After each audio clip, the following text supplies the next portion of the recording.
SQTGTALL, blah, blah, blah. Yeah. All right. We're good to go now.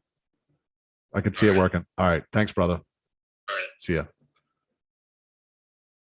Welcome, everyone, to episode 68 of Kowalski Analysis. I apologize for the delay. We're having some technical difficulties there, but it looks like we are cooking now. So how's everybody doing out there in Facebook and YouTube land? And if you're listening on podcast, wherever podcasts are found, how's everybody doing there as well? How you doing, Maribeth? Hi, how are you? Good. It's like we got everything figured out. Technology. Yeah. So I'm excited to have this conversation tonight with the two of you. Kind of let everyone in on what we've been working on. How's your day going? Did you have a good day? Every day's a good day. Good. That's a good outlook.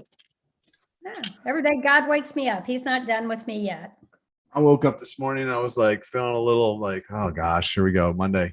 And then I was thinking about that this is the day that the Lord has made. I will rejoice and be glad in it. And I was thinking about it. And literally in one of my devotionals, it was that. I was like, that had to be God, right? Because like, what a random thought, right? Right. So I don't know. It was interesting. The other thing that happened to me not long ago, what I thought was pretty cool, was in my Facebook memories from like 5 years ago, was Jeremiah 29:11 or whatever, which says, I know the plans I have for you, plans to prosper you, and whatever, to give you the future that you hope for. It was in my memories.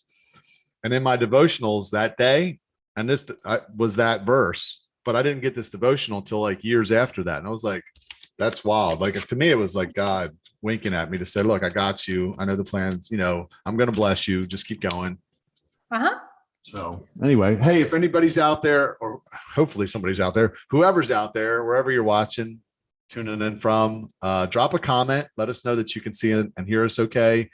Say hello. If it's your first time watching or listening to a podcast episode, go ahead and let us know where you're tuning in from. We always like to know where all the new people are coming in. So we're just waiting on Nicole to come in. But while we do that, I'm going to go ahead and announce my sponsors.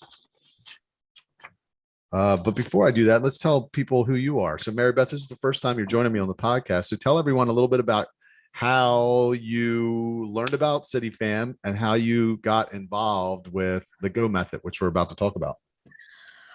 Well, I learned about CityFam a few years ago. I was a chance meeting. I was out listening to live music. I was on a date, but there was this group having a ball. And I was like, who are they and what are they doing? So I got to meet you guys, and it was such a great meeting. And Nicole and Rob invited me to an event. It was a great event. And that night they asked me to go to church at Epic Baltimore. And I was like, sure, let's go check it out. I was new to the area, hadn't found a church. And it has been amazing since. And then the Go method was introduced at my church. And I have been wanting to get involved ever since, because the Go method is amazing. And it's a natural draw, because my mission is to grow the kingdom. And that is exactly what Go is doing. Love it. Welcome, Nicole. Hi. How you doing down there in Texas? Good, actually. Great. Good. You won't believe what is happening here in Texas, actually. Fill us in. What's going on? So, crazy. So, my sons are like hunters, fishers, all that kind of stuff. Well, last night they got home and they were like, come check out what's in the truck. The back of the truck, 2 baby pigs, like wild hogs they caught in the woods. Alive? Alive. And there's these little baby pigs, right? And so I'm trying to figure out, like, what do you do? Because they're so cute, you guys. They're so cute. They're ugly too. Like, they're super furry and just, I don't know, gross. So I put them in the bathtub like every normal person would do, right? Get them all cleaned up. And took them out in the backyard, and they follow me around. They're so cute. Yeah, they're gonna get big and freaking attack you. Like, those pigs are like deadly, aren't they? They do have like those tusks, but these are baby ones. Yeah, well, for a little while. I know. That's what we're doing in Texas right now. They're delicious too, and they're little like that. I hear. No, I'm kidding. Yeah, I've heard that too. Actually, I've tasted that, and it's true. I bet. So I just want to give a shout out to some of the people that are tuning in on Facebook. Looks like Carolyn Boker's here, Tony Gerasio, Misty Hey, Tony. Let's see, Christy Knutson Mariquin. She just actually started her Reading group in California. Very excited for her. Hey, Heather Abramo Wargo. I'm sorry if I butchered that. She's from Elizabethtown, Pennsylvania. Dale Howard, Sarah Medina, May Carter. Sarah. May Carter actually started the Roanoke group recently. So we got a couple chapter leads.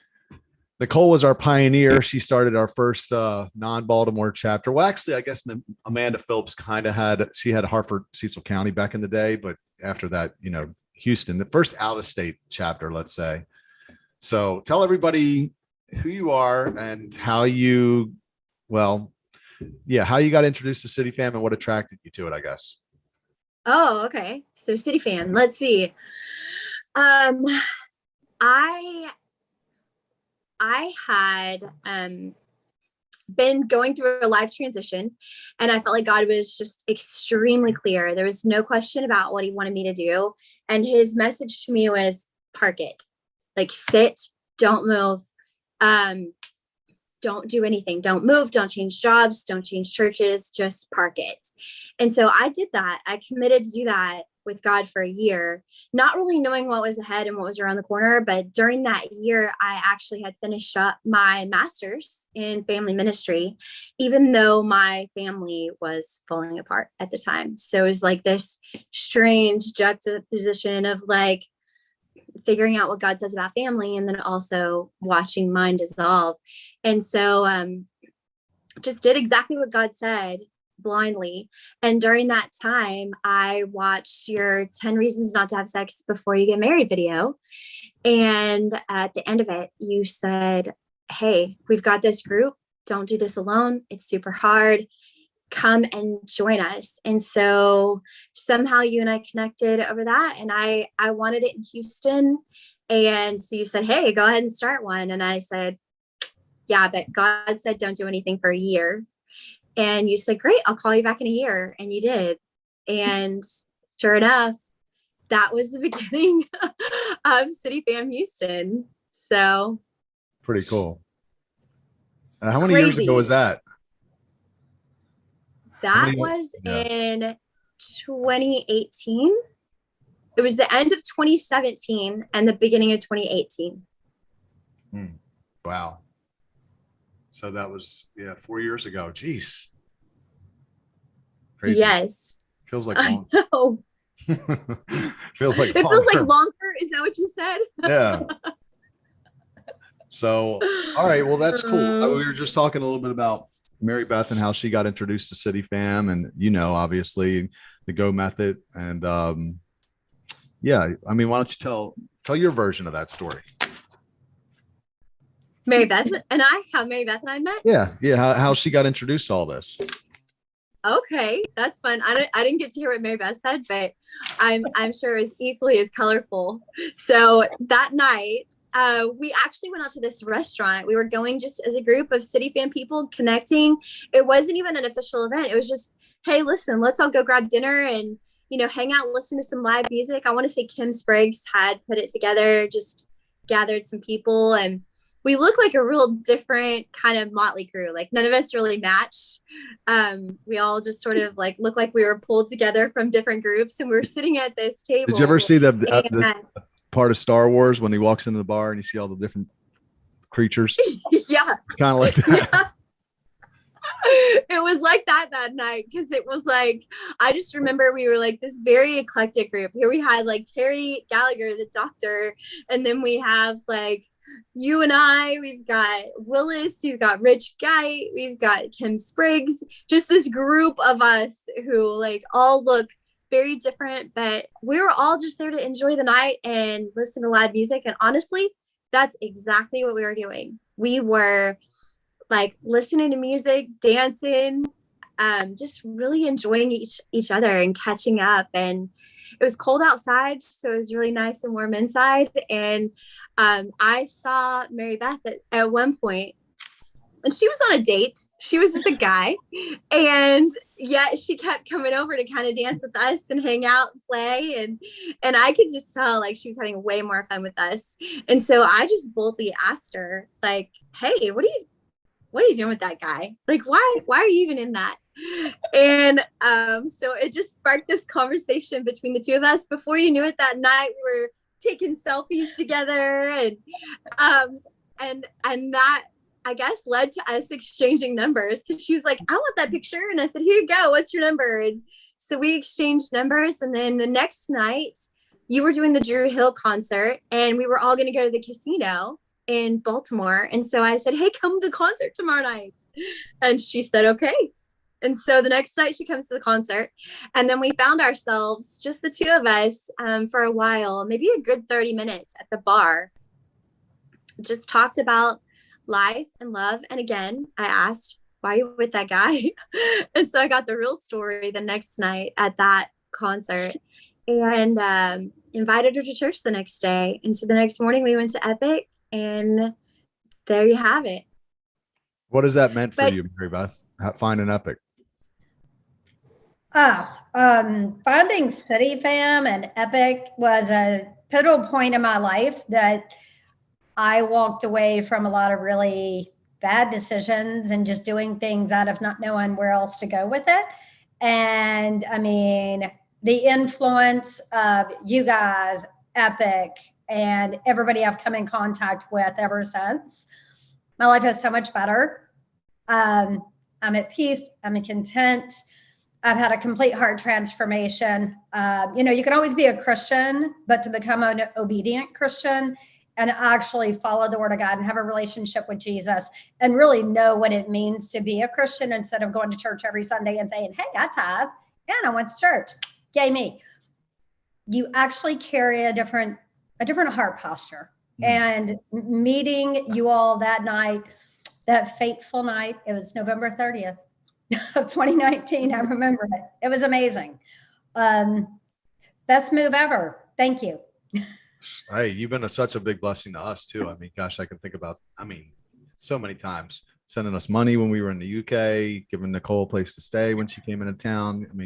So it's been a mutually beneficial relationship. But I just think about how all that happened, and just like, it's just was such a much easier invite. Imagine if we didn't have the Drew Hill concert or just something after that. Cause then it's like, yeah, we just met. You want to come to church with me? I don't know, really. I don't really know you like that. But then you had more time around the person. It was something that you actually wanted to come to.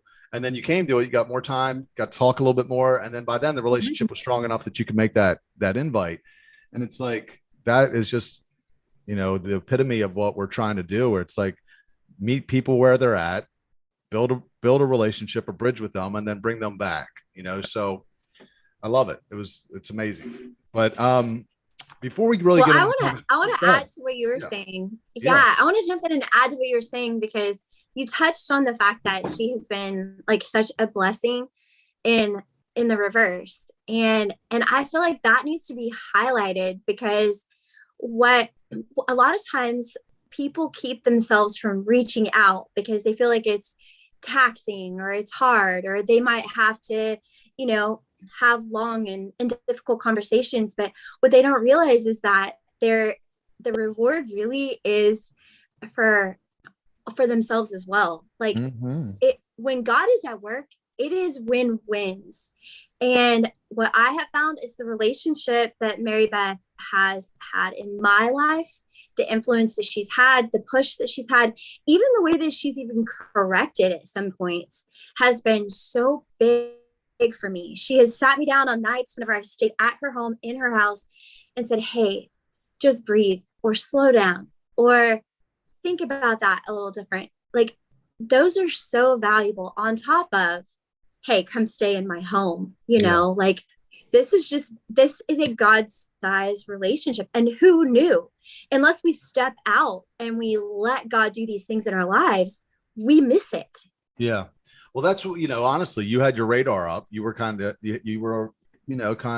weren't closed off, and then you saw somebody and you initiated a conversation with them. But I talked to Nicole about this with about you, Maribeth. I don't know if I told you this, but I was like, here, you're somebody that came to this town. You didn't, you moved here for work. You didn't know anybody.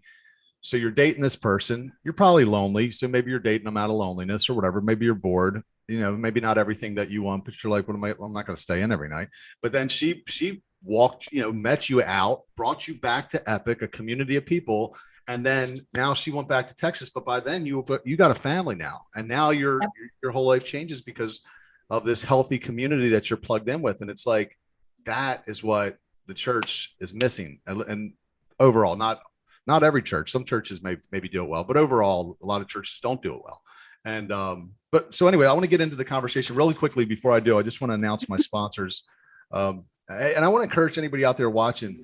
This is just going to be a very organic conversation between three friends, but it's important what we're talking about. So I know there's a lot of Christians that listen to this and watch this and follow it. So share it. Maybe your pastor or maybe another Christian friend that has a pastor that's really eager to grow their church will see this and contact us, because our goal is to empower churches around the world to grow their congregations by reaching lost people in a very organic way that works really, really well. And it's fun. So share, feel free to share this right now. Quickly, I want to share my screen. I'm just going to mention, first off, Micah Hughes. He's a longtime sponsor and friend of mine. And Micah helps people achieve financial peace through real estate investing. So whether you want to buy, sell, or invest, Micah will come alongside you and walk with you through the entire process. You can let him know I sent you, and you can call him at 443-532-8450, or you can email him at micahhughes@mundellconsulting.com. And then next, I want to introduce my newest sponsor to you, and that is Matt Krem with Advisors Mortgage. And they have a highly competitive pricing structure coupled with their state-of-the-art technology. They're second to none in their commitment to guiding you through the home buying or refinancing process. Advisors Mortgage offers all financing types as well as a close on time guarantee. You can call Adrian White directly. He's a local CityFam member at 610-999-3448, or visit his website at awhite.advisorsmortgage.com. All right, now let's get into the conversation. So first off, I guess let's just tell everybody, what is the GO method? Maribeth, what would you say? GO method is a really awesome strategy for growing congregations and growing the kingdom, which is the best thing ever. Most important thing we could do. How would you describe it, Nicole? How would I describe the GO method? I would actually say that it is a step-by-step, easy to follow, thrilling way to live out your Christian life. Love that. It really is. I mean, so how many times have you heard your pastor get up on the pulpit and tell you, it's your responsibility to, lead your friends to Jesus, and he can't know your neighbor and all that, but they don't really ever give you the system, right? They're just like kind of motivate you to do it, but they don't tell you, okay, exactly how do I do that? I remember when I, was on fire for God after I became a Christian, and I'm like sitting in a bar trying to do the bridge illustration on a napkin with so freaking awkward. Like nothing came of it. And it, of course I didn't do a good job of explaining how it all worked. And that's really what I love about the GO method is it's like, it's so organic, it's like, it just kind of happens. I don't want to say it's effortless, because, even like with Maribeth, you had to put some effort in, like you were interested and, invited her, included her. But at some point it wasn't like, it's not like giving somebody a track or, like trying to say, hey, do you know where no, it was genuine. Say that again. It was genuine interest. Like, it's actually in a moment when you had genuine interest in whoever it is that you see across the room. But when you say like it's to be intentional, the intentionality is just walking in the door and going, hey, God, use my life. Here we go. Right. Whatever it looks like, because you never know with him. What are some of the strategies of the GO method, from the GO method? Strategies as far as specifics, because I don't know if I want to jump into specifics. I mean, we can if you want to, but I mean, I would say if we were to give like broad strategies for what this looks like, it is befriending people, it is serving, and it's being intentional about the ask. So, I mean, those are like the generic way to word. Yeah, I would even say for the broad strokes, it's like get into a community, get yourself in a community of people that are doing life together, a small group, and then don't just do small group, do life together. Try to do what Acts did, like where you're, together a lot, multiple days a week, maybe socializing together, volunteering together, going to church together, whatever. And then when you meet people, pull them into those environments instead of inviting them to church, because it doesn't work. Yeah. Really, for the most part. And we're talking about day to day, like go have tacos, go to the movies, bring people into moments like that, Yeah. And it's fun. Yeah. Versus trying to, say, hey, do you want to come to church with me on Sunday? Not to say there's not a time for that. There is, but it's really like doing life together. Mm-hmm. So, okay. Maribeth. Well, yeah, let's ask Maribeth. How does the Go method get people in the game of fulfilling the Great Commission and bringing others to Jesus? How do they get them in the game? I think People, moreover. Yeah, go ahead. I think people want to, for the most part, if you're a believer, like if you really believe in Jesus, you want to tell other people about it, or maybe you want them to become Christians. Maybe you just don't know how. How does the Go method get them in the game?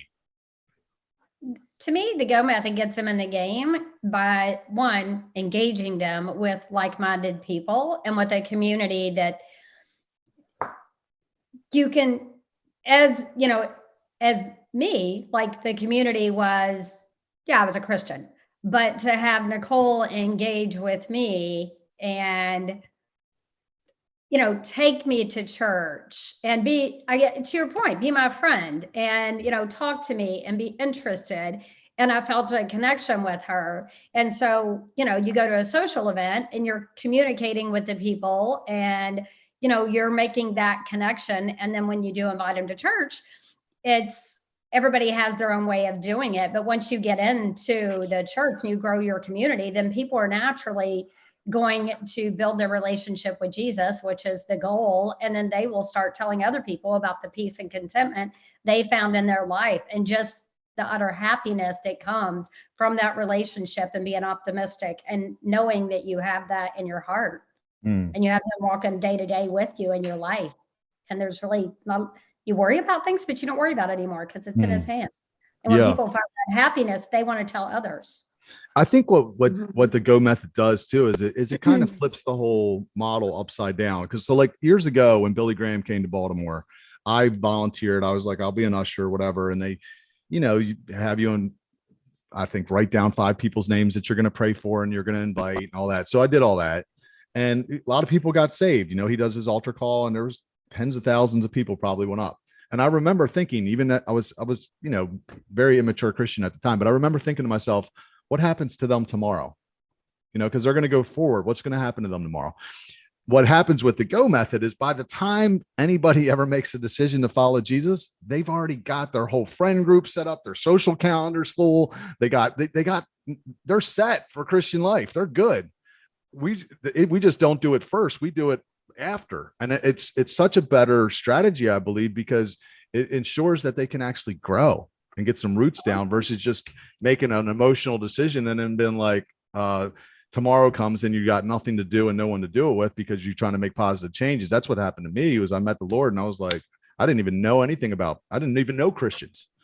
So like, that's where I think the Go method is really different, Well, and you're talking about it from the lens of like that person who maybe has never been involved in a church before, or like church is brand new to them, or maybe they've been out for a little while.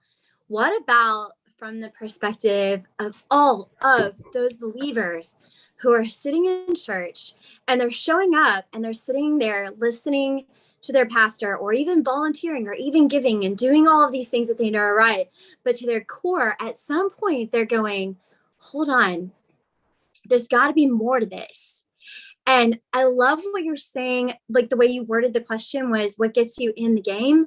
Because if you think about it, just like think about it like an amateur basketball game, right? You've got all these people and they're all out playing. And then you just imagine the church sitting on the bench, right?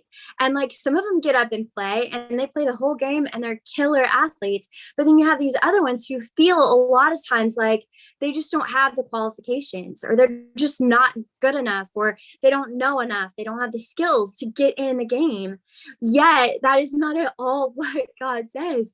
We've all been given what we need, and we just have to get out there and be ourselves. And so I think this is like it's again, like we talked about, a win-win. This is a win for even the Christians who are looking for something, because their life as a believer is just monotonous and they're questioning where that thrill is. So that this is a way to do it.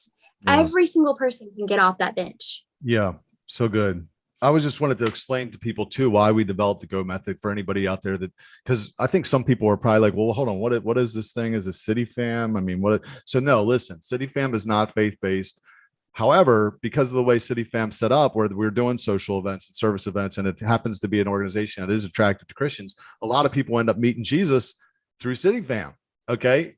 Right. Now they would end up a lot of times they would end up coming to Epic, to a church, or getting and plugged into a faith community. And then they would not come to CityFam events anymore because they were out of it. They're like, okay, good. Now I found my group. I'm good now. I don't need the bars or whatever. I'm and they would find their community, and then they would stop coming around. And I'm like, hold on a second. Wait, there's a whole world of people out there that we still got to go get. We need you to come back down the ladder. Come, leave, you're at the top now. You are the best version of yourself, but now we need you to come back down the social event and meet that person that's just coming into this whole thing and walk them up the ladder. So the Go method is designed to fix that problem. It's designed to get the church out of their holy huddle and into the places where the people are, fish where the fish are. Okay. At the social events, at the service events. So we designed a really cool model to keep it front and center for people like Christians. And like, we're going to celebrate the wins, and we give you the systems, and we create the fishing holes, the social events and the service events for you to come at with your group. And so it's a really well thought out program designed to fix a pretty big problem. Right. And I would say that it really is just a very relaxed way to go out into the communities you're already in.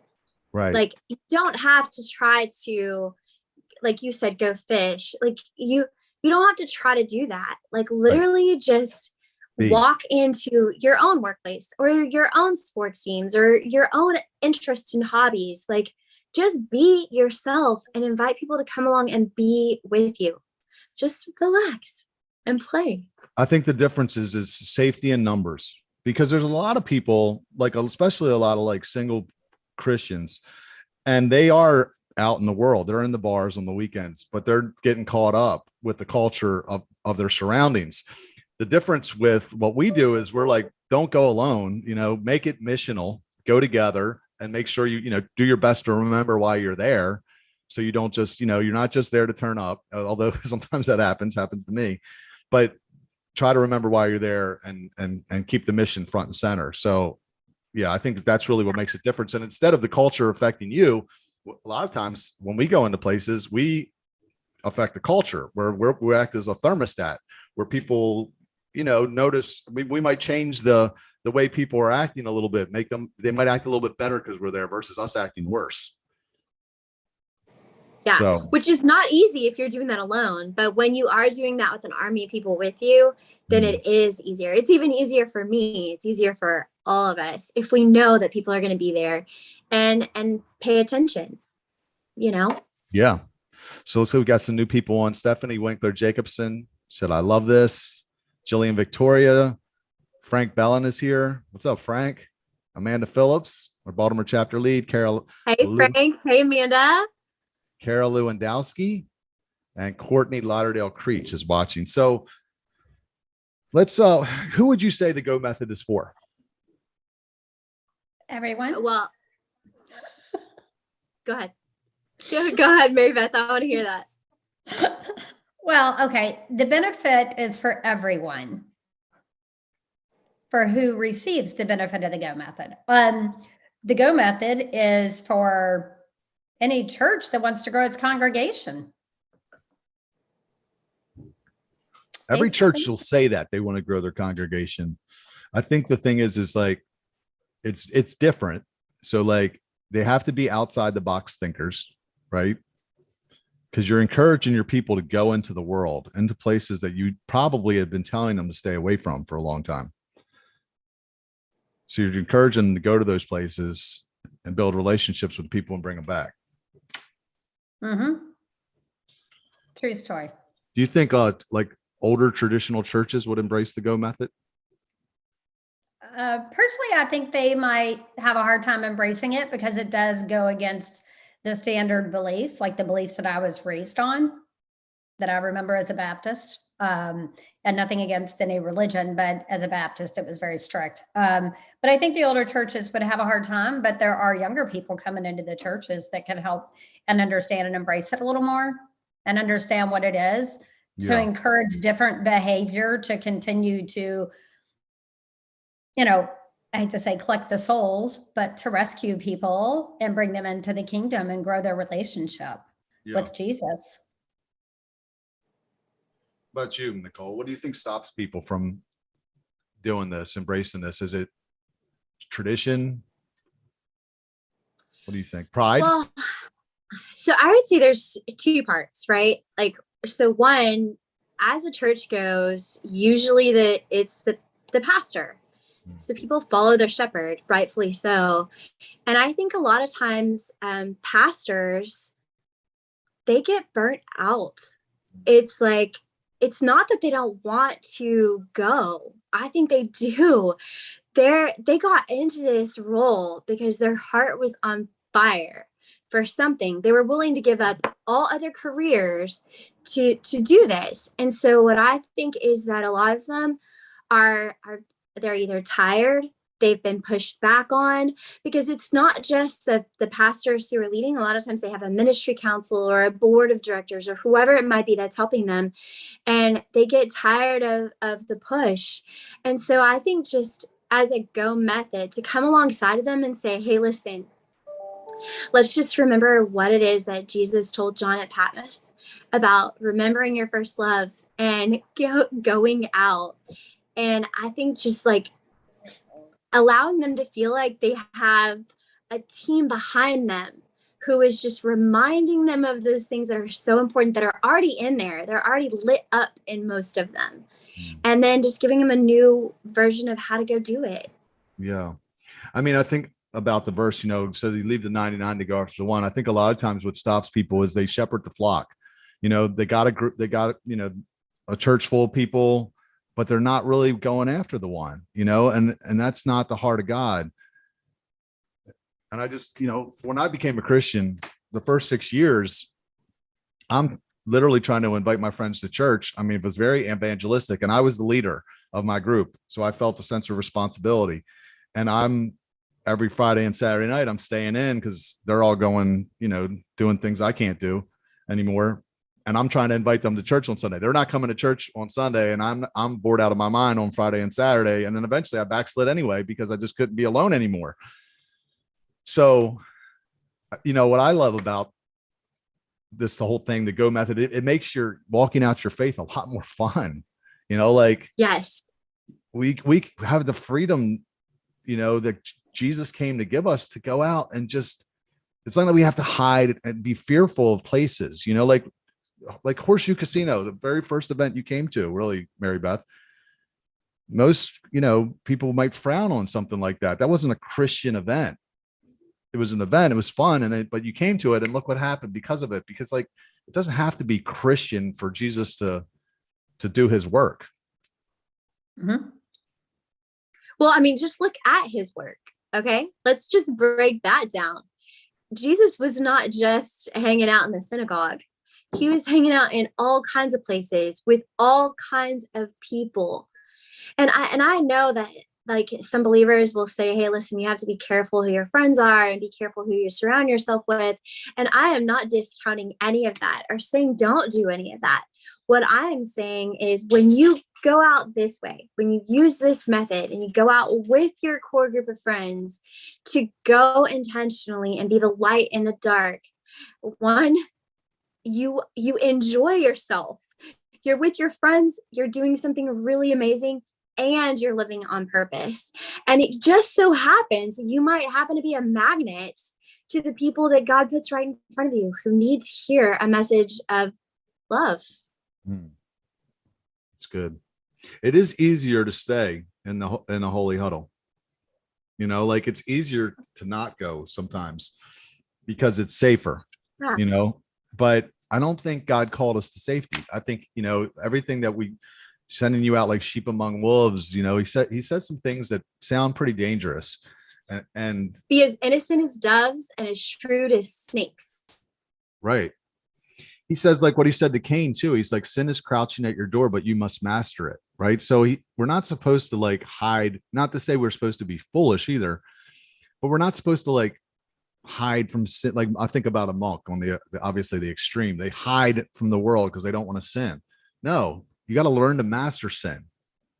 That's, you know, and I know I'm stronger because of it, because I've exposed myself to certain environments where I'm like, I had to figure it out. Now it initially it wreaked havoc in my life for about 5 years when I tried to do something like this back in 2006. And I just like got all caught up, but you know, not now. It's definitely, I'm in a far different place than I was back then. And if it was honestly, because of the mistakes, you know, I think that sometimes failure, we look at failure, you know, as being a negative, but sometimes that's the best way to learn is pain, you know? So where do you think, look at Maribeth. Look at the way that God has, Maribeth, let's just look at the way that God has taken your life, the areas, even just in business, that God has given you skill sets and you spent poor time, lots of focus and lots of energy. Like God doesn't waste any of it. Yeah. Where would you say the church is kind of failing at all this overall? You Who are you asking? Whoever Nicole. wants to speak. Go ahead, Nicole. You were on ministry for what, 15 years full time? Yeah, I was. Well, I mean, I can talk about this from two different angles. One, personal. So, I mean, of course, that like tugs at my heart. And then the other is just statistics. So which way do you want to go first? Do both. All right.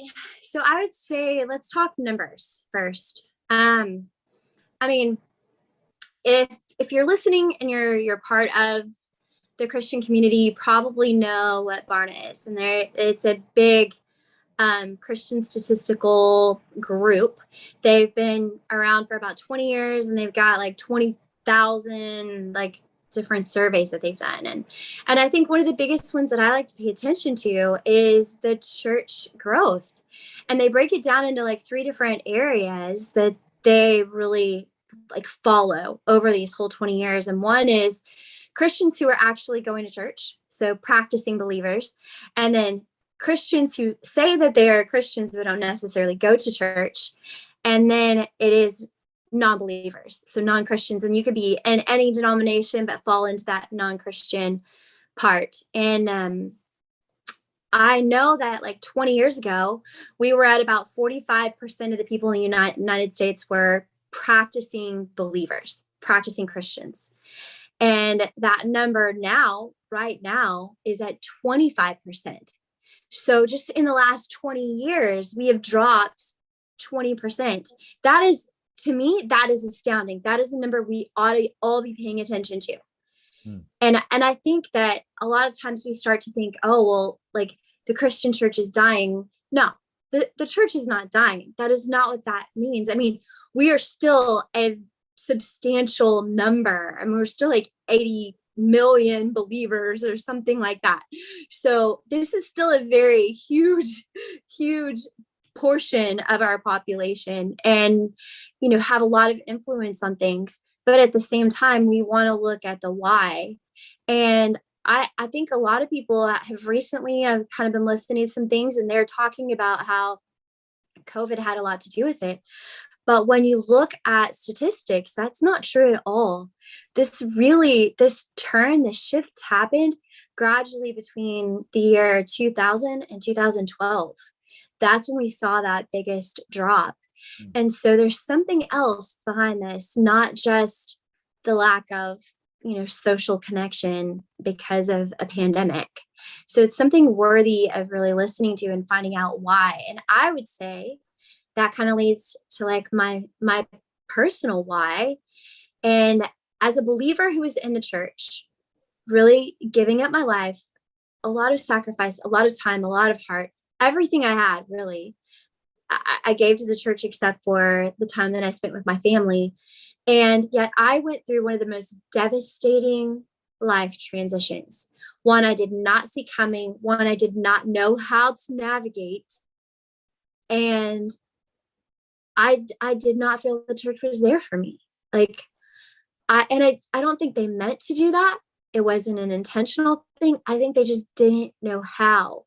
And I think one of the things as believers, if we could just somehow have confidence that just compassion and love and care is the how. You don't have to do anything perfect. You don't have to like give people half of your money. You don't have to do those things. Just show love and concern. And I think that that's one of the areas our churches really just need to wake up. Yeah. I was just thinking about what you said, with the shrinking of churches, and I forget what Chris Lockamy described COVID as. He said there are certain things that but he basically said COVID was one of those things that like sped up what was already happening dramatically. So like it was already happening, but it just, maybe 10 years packed in 1 year, whatever was church shrinkage. But I really think what it is losing relevance is the thing. People just don't find it relevant anymore. They're like the need for it. And we were in a country, a third world country, and everybody was starving to death, easy way for the church to grow would be like, hey, let's feed people, right? Because meet their practical needs. And then they're going to maybe be receptive to, what you have to offer, your message.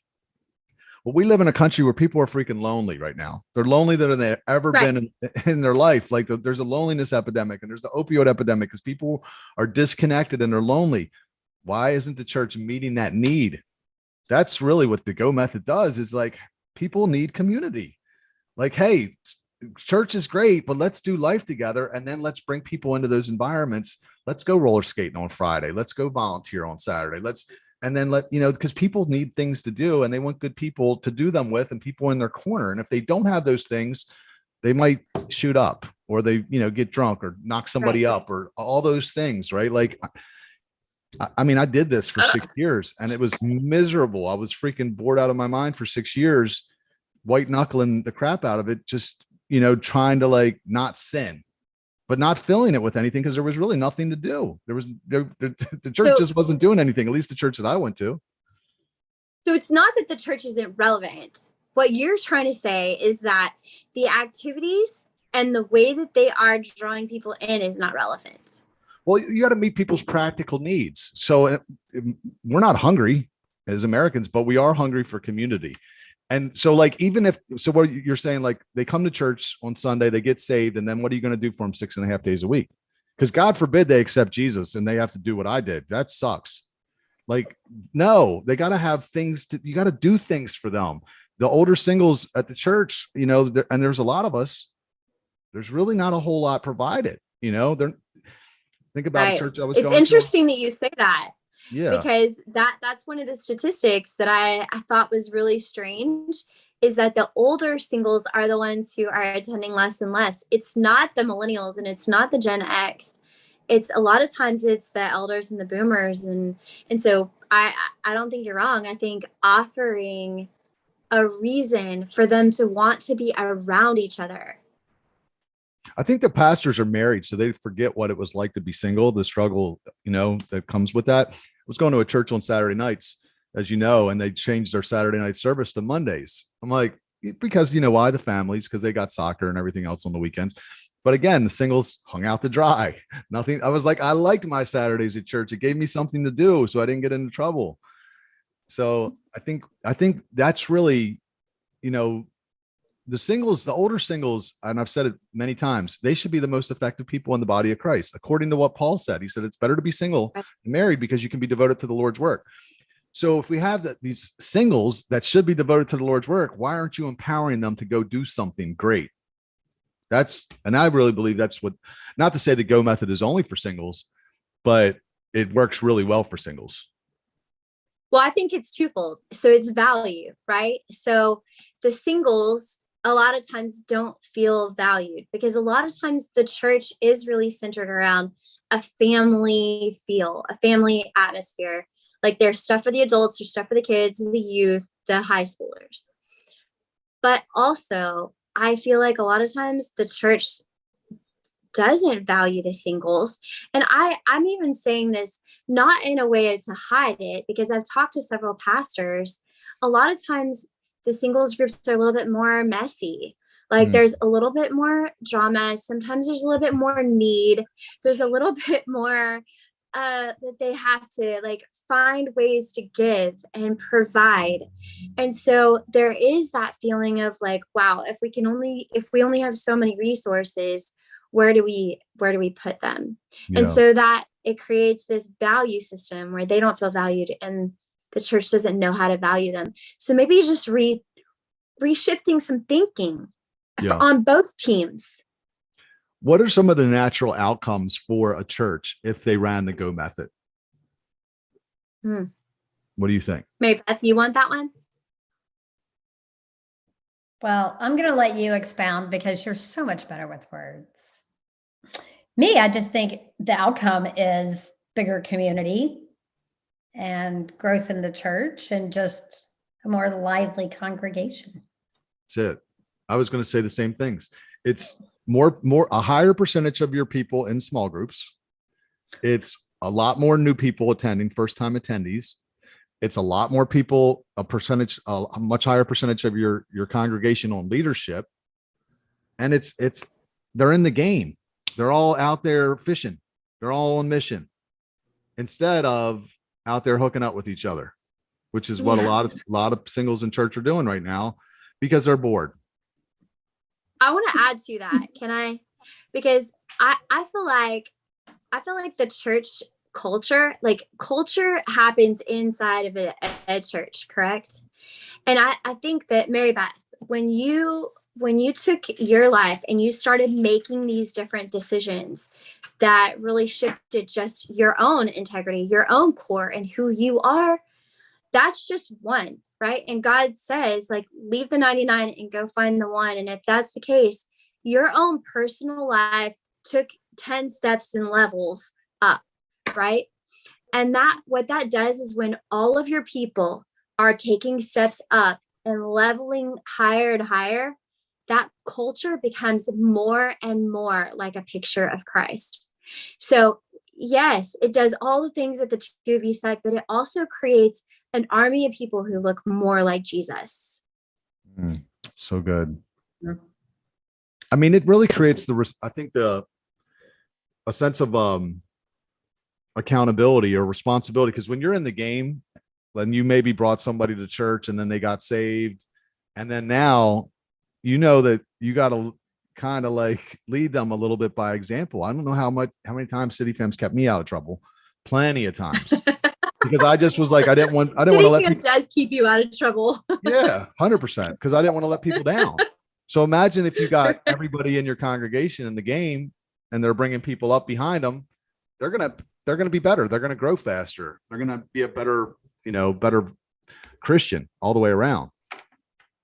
So where would you like to see the Go method go? Like, how far would you like to see it go? Do you have a vision for where it could go, or where you'd like to see it go? Me? Sure. Oh my gosh. Okay, so this is endless for me. I mean, I feel like there's not one church that shouldn't pay attention to this. That's how I feel. I feel like it is not limited to country or city. It's not limited to the US. It's not limited to continent, size, small churches, big churches. It doesn't matter. this method applies. It is that simple, that easy, that followable, that exciting, that thrilling, that on point, and that right now. That's how I feel. That's what gets me the most excited about is this isn't as important as building one church would be, growing one church. This is a system that every church can grab onto and implement in their congregations. So, all right, go ahead. It doesn't take intelligence, and it doesn't take money. That's the thing is I think that a lot of times we think that you have to have this big mega church or be at a certain level, or you have to have these educated people or these people with seminary degrees, and just none of that is true. It really is just for whoever, wherever, whenever. Just want to say hi to a few new people that tuned in: Vanessa Rodriguez, Cassandra Moser, Nicola Griner. Cassandra's our Lancaster chapter lead. Yeah, hey Cassandra. Cindy Spargo, Lisa Trevette. I think I said hi to Ketty Brown already. I'm not sure. Hey, Ketty. Lindsay and Signa. Ketty's a Houston girl. She came to her very first CityFam event last weekend. Amanda Phillips said, I've always felt like as a single attractive woman, I'm looked at as a threat and treated differently. That's interesting. Can you guys talk about that a little bit? You ladies? Have you felt that way? I think it's hard as a single female. Amanda is a beautiful girl. I will not take any, I can speak from my younger days. Being a single female approaching a church, if you don't know who the other single females are and like-minded people, it's hard to make the connection. And you have to be very careful on how you make the connection, and you don't fit in with the couples.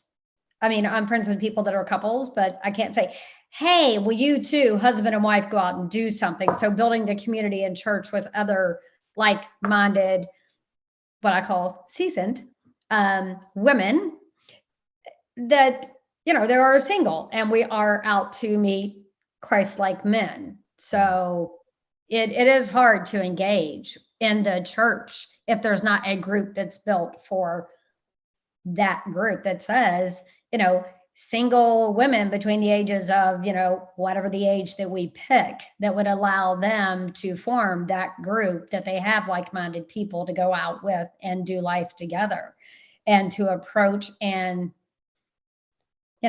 execute the go method and start, sharing time with people. And it's hard for females to go out into a public forum. We have to target females to talk to, because you can't really approach a man without the wrong idea coming across. Yeah. It's a little challenging. Yeah, you can figure out how to get over it, but it is an opportunity. Yeah. Have you felt that way before, Nicole? Yes. And I would say you just have to realize it in a way you are a threat, not that you would ever cross the line or you would ever take a step in any negative direction. You just have to recognize that it is okay for them to feel like they need to kind of protect that marriage or that relationship or that time or the way that you're spending specific time. I would say the way to combat it is to just be aware that it may very well be a real concern, and then to really, as much as possible, get to know the girls, get to know the wives, because that's when the threat goes away.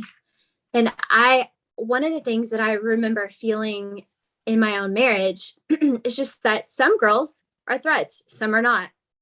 What's the difference? Yeah. I don't know that I could even really identify it, but I can say that some felt that way and some didn't. And so if you can just recognize that and then befriend enough to where you're no longer seen that way. Yeah. Yeah. I know a lot of people that go through divorces definitely feel like they don't have a place, after that. They feel like maybe they're a threat. Maybe, the spouse, someone else is looking at them differently now. And and a lot of times feel like they get pushed out. I've heard that story so many times in CityFam. But let's go ahead and just kind of land it, and let's tell people what we would like them to do. Maybe they go to a church or interested. Maybe they want to introduce us to a pastor. What would we like them to do? I'm thinking I would like you to tag your pastor in the comments and tell him to go back and watch this. And then if he's interested in having a conversation, you could open a private message with any one of us, really, and that pastor. And we would love to talk to him about how all this works. Yeah. I would say that if you're sitting here and you're listening to this and you really just have like this burning sensation inside of you where somehow you want your life to be lived on purpose, somehow you want to impact the world, but you just don't know how, that this is the moment where you do that. You don't do it by yourself. You do it alongside of the church that you are with. I mean, Jesus loved the church so much he was willing to die for her. He loves his bride, and we love the church that same way. So we want to come alongside and partner not just with your churches, but with you and your churches. So like Rob said, go ahead and tag in the comments your pastor or someone significant at your church that you feel like would take this and pay attention. Could be the outreach director, could even be the youth pastor. Kind of my vision for the way I'd like to spend my life is I'd like to travel 6 months out of the year. I want to travel to towns. My ideal weekend would go like this. I would go into a church on Friday night. I would say, okay, get all your youth and your singles together. Friday night, we're going to do a truth about sex talk. Advertise it in advance, get as many people there as possible. I'll get up, do my talk, say, hey guys, if you want to be in a truth about sex small group, Sally over here and Bob, they're going to be leading the group starting in 2 weeks. Go ahead and pull that sheet out from underneath your chair. Check that you want to be in a small group. Get all those people in small groups. Why? Because if they're going to wait, they're going to need community because they're going to get bored and lonely if not. And those small groups could turn into CityFam chapters, right? After their 8 weeks. Then on Saturday night, the next night, say, hey, we're going to be going over to the XYZ Bar and Grill, and we're going to do karaoke. Bring all your unchurched friends. It's going to be fun. And then they all come out and we turn up. And then everybody goes, wow, this is actually fun. This is rowdy, but this is fun. Getting them outside the building. And then on Sunday, come in and we do a talk about go. And we say, hey guys, this is what Jesus said to do. He said, go. He did not tell you to invite people to come. He said, go. By the way, Sally and Bob, they're going to start doing social and service events in the area. Go to them and bring your unchurched friends. And boom, now the whole thing works together. It's like the hand going inside the glove. And that's what we believe. Right. We believe, guys, that this is going to be the greatest revival in the history of the world. And we're going to be right at the front of it. We want you to be part of it. So if you want to start a small group, you can DM me about that, or you actually just drop the word reach in the comments. If you want to know more about CityFam's reach program, if you want to know more about the go method, maybe you have a pastor to introduce us to, tag them, or just open up a Facebook message with me and them. And we would love to jump on a quick call with them. That was good. I enjoyed that. That was fun. Yeah, we could talk about that all night. Anybody want to pray us out? You want to pray us out? Nicole? Sure. I'd love to. Yeah, let's do it. Okay. God, the fact that we are allowed to sit here and talk about these things so openly and so freely, such a gift. We don't want to forget to thank you for that. God, there are so many churches that are out there, so many churches that you love so much. And with our time and our thoughts and our energy, we want to love them the exact same way that you do. So just teach us how. And God, we know that you have built us and created us not to do this on our own, but you have built us and created us to do this together. Your picture of the Father and the Son and the Holy Spirit is just this perfect picture of community. And we can't wait to stand shoulder to shoulder and be the light in the dark, be your voice, your hands, your feet, your eyes and your ears, and especially your words. So God, tonight I just ask that you bless these words and you make fruit come of it. In your incredible name, amen. Amen. Amen. Thank you, Nicole. She's a true professional. You're welcome. Oh, please. Appreciate y'all coming on, everybody. Don't True forget. professional. Oh, yeah. Because my heart needs it so bad. Does that make me a professional? The one who's on my knees right here at this chair every morning. Until you get to practice. Saying God bless. So everyone, don't forget to like, share, follow, and subscribe. If you're interested in the Go Method or want to introduce us to your pastor, church leader, just send us a DM. We'd love to meet them. All right, that's it for episode 68. Kowalski analysis. We'll see you on the next episode.